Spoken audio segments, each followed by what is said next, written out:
That's right, folks. Cheerios give you nourishment that counts, and it tastes so good. Mothers have been feeding their families Cheerios for generations.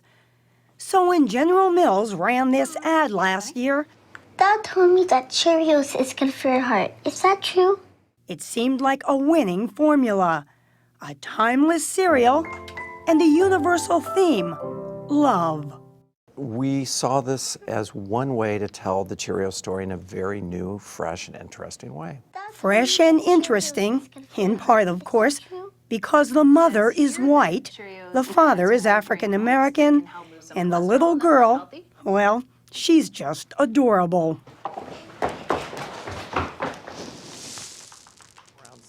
Mark Addix is Chief Marketing Officer at General Mills. He says the overwhelming response to the ad was positive.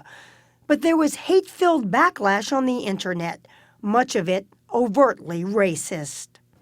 You got so many negative comments on the website that, as I understand it, you had to actually take down the comment section on the website. We did.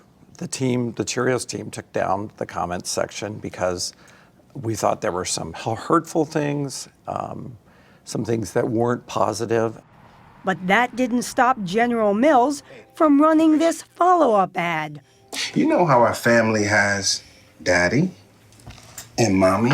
On the biggest advertising day of all, Super Bowl Sunday. You're gonna have a baby brother.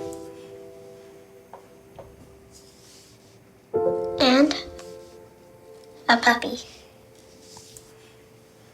Did you ever think of backing down because there was a certain segment of society that was not accepting of this? Absolutely not. Absolutely not.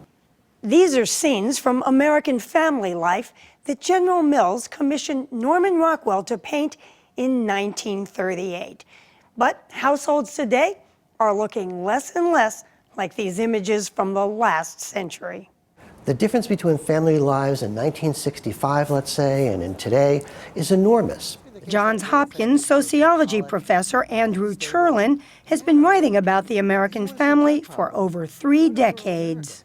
We've just lived through a huge period of social change, and you know what? There's no reason to think it's at its end. I think it's probably still going on. In fact, the change is unprecedented. Marriage recently hit an all-time low. But for those still tying the knot, more than 15% of new marriages are interracial or interethnic. As for raising kids, one-parent homes are on the rise, and the number of same-sex couples with children, though small, is the highest ever recorded. Ah, dinner time. In the 1950s, the message was there's only one kind of family that's okay, and that's the married family a la Leave It to Beaver. Girls are kind of lucky, don't they, Mom? Why do you say that? Well, they don't have to be smart. They don't have to get jobs or anything. All they gotta do is get married. More than half a century later, we have Modern Family.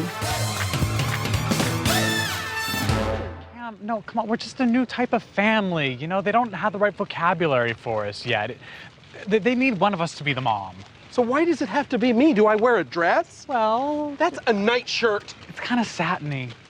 So we've gone from a situation where there was only one right way to have a family. That is, get married young, stay married, and have lots of kids, to diverse pathways.